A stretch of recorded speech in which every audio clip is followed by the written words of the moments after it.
Maurício Nogueira, que está aqui conosco, Maurício Nogueira, titular da Atenagro, hoje nosso convidado, e uma das poucas vezes, acho que é a primeira vez que o Maurício está aqui nos estúdios de Campo Grande. Maurício, seja bem-vindo, boa tarde. Boa tarde, Fabiano. Os de Campo Grande sim, né? Mas lá em São Paulo já sou quase sócio do Pulga lá.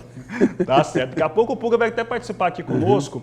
E Maurício, vou começar perguntando sobre o Rally da Pecuária. Está andando, né? O Rally ele tem uma importância muito forte para a pecuária nacional e é uma espécie de termômetro.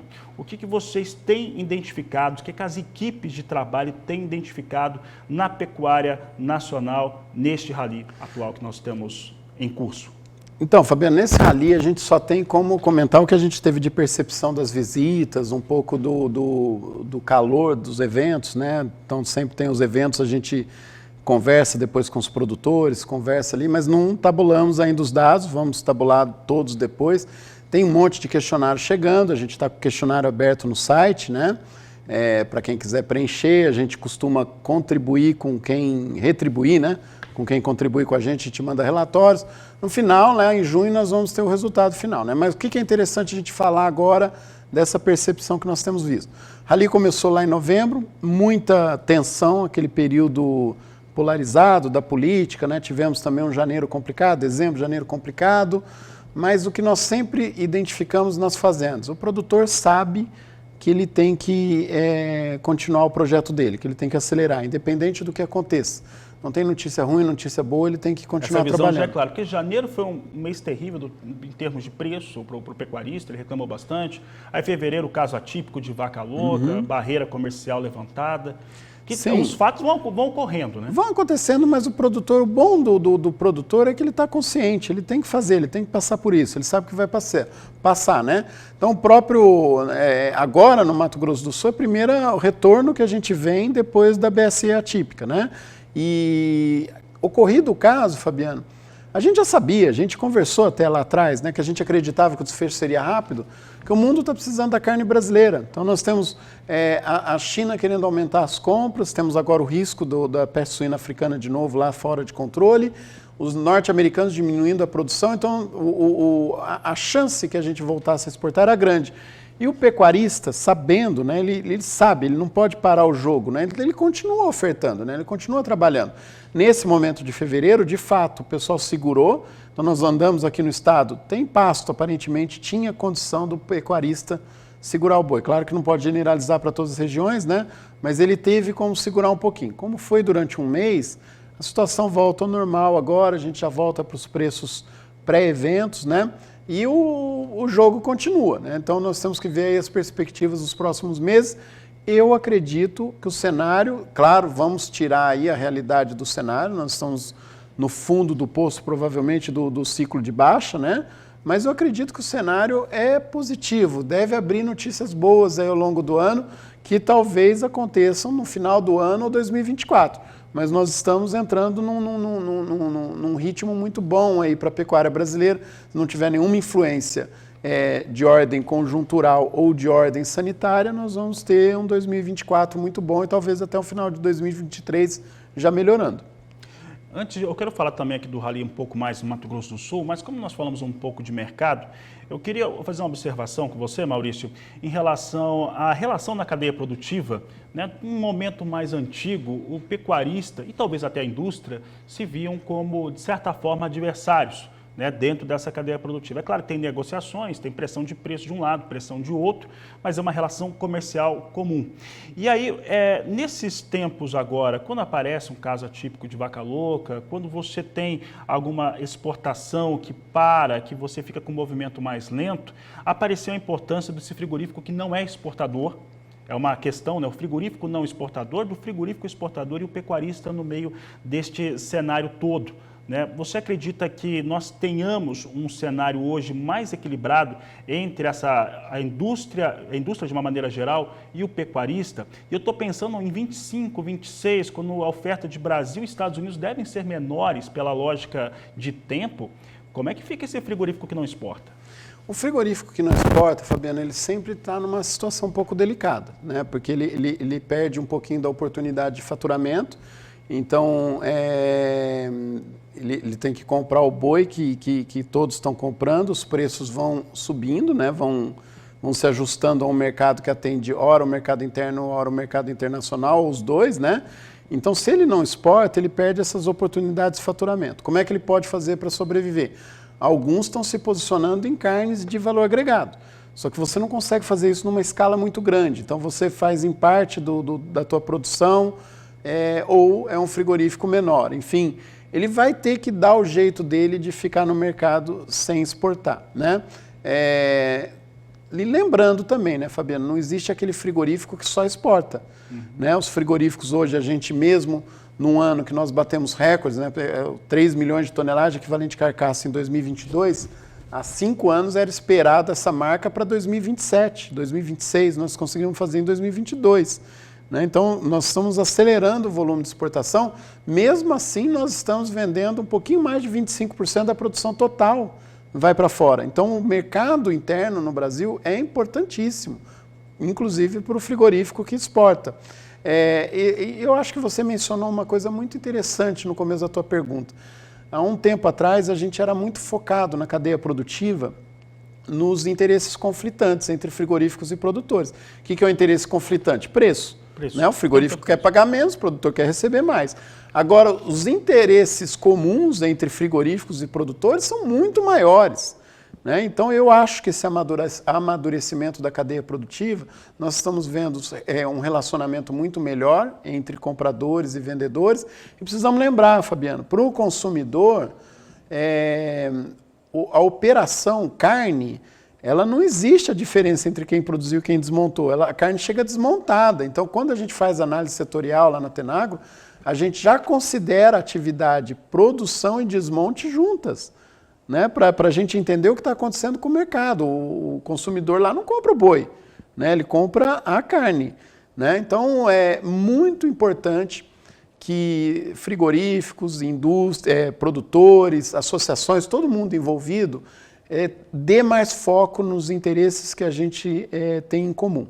Né? Então, nós estamos aqui agora discutindo tudo isso. Acabamos de ver uma declaração que não poderia ter vindo de quem veio lá do presidente da Apex, lá na China, associando a produção brasileira com desmatamento. Mal colocada e no lugar errado. Mal colocado no lugar errado, mas esse é um problema que a gente tem no Brasil, muita agenda pessoal, né? Muito pessoal querendo... E às vezes com desinformações. Está mais do que provado que a pecuária não causa o desmatamento. Né? Existe uma correlação, porque a área desmatada vira pasto, mas a pecuária não é causadora. Pelo contrário, a pecuária organizada, a pecuária correta, né, formal, ela é a primeira vítima desse desmatamento. Né? Que isso aí vai abaixar nossos preços nessa carne que entra aí no mercado informal. Maurício, e agora trazendo, você falou de consumidor, eu sempre considero extremamente importante.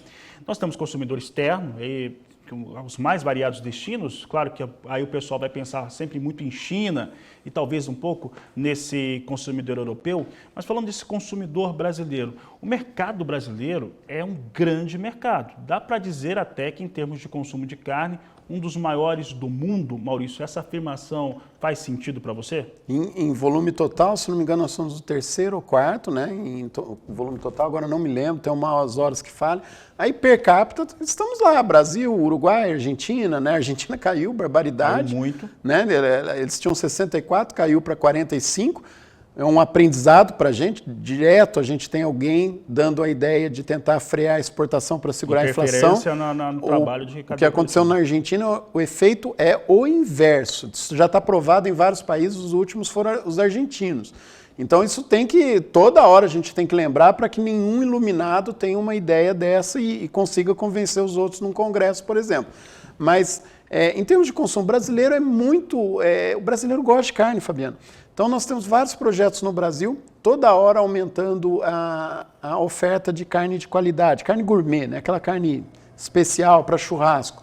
E nós continuamos importando essa carne. Nesse perfil de carne, nós somos importadores. A gente exporta o que a gente chama de carne do dia a dia, culinária, que não é ruim, é ótima, mas é outro tipo de carne, outro perfil, e a carne ingrediente.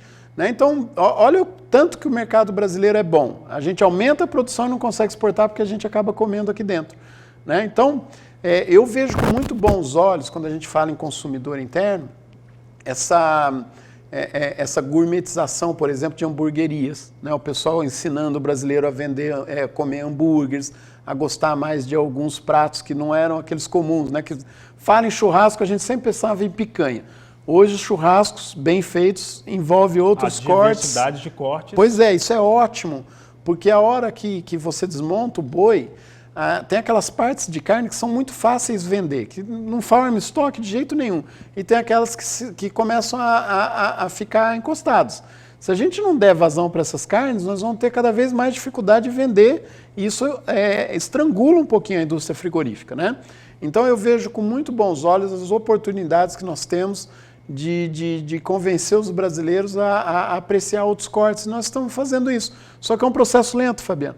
E isso, grosso modo, o que isso vai fazer? Um preço médio da carne maior, sem necessariamente a gente elevar os preços dos outros cortes, daqueles que são tradicionais.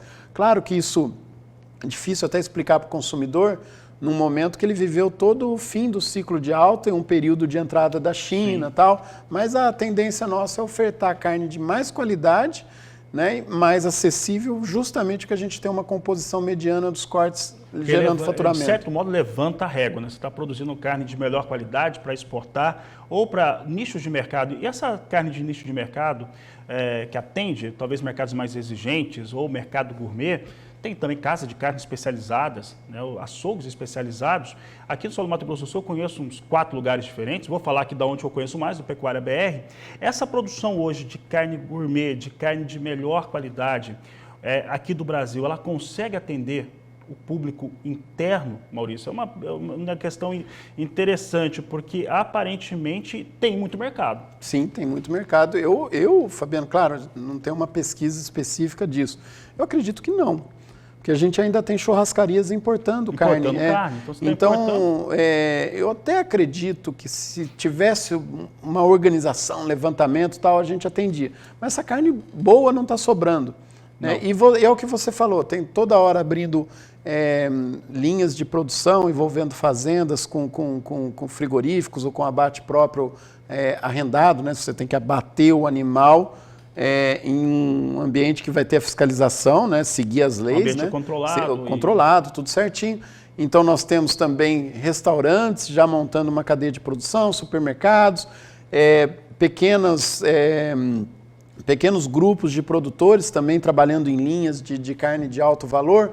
Quer dizer, nós estamos aumentando, mas ainda não conseguimos atender toda a demanda, né? Então, vai acabar atendendo lá na frente, né? Mas isso eu vejo muita gente ver com um pouco de frustração. Eu vejo isso com muito bons olhos, porque nós temos uma oportunidade gigantesca, que é o que você falou.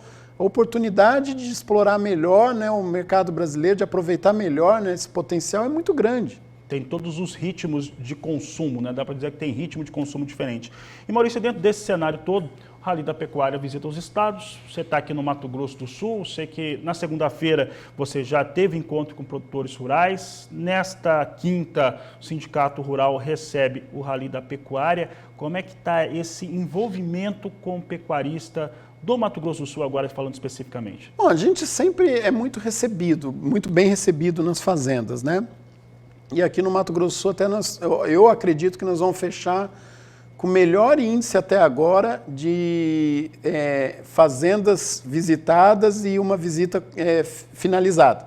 Porque às vezes a gente entra, o produtor não tem tempo, a gente não encontra o produtor, então tem um monte de complicações, né? Aqui no Mato Grosso do Sul está sendo um sucesso, né? Muito melhor do que em outras regiões, não desmerecendo as outras, porque a gente tem outras dificuldades em alguns momentos.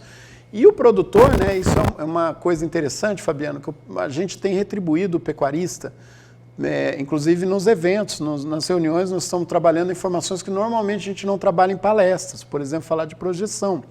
Por que eu faço isso? Porque o pecuarista, ele tem confiado na gente, ele tem preenchido os questionários, porque ele sabe que a gente nunca vai entregar aqueles dados para ninguém, aqueles dados são sigilosos, ele sabe por que nós vamos usar. Então nós estamos compensando ele de que forma?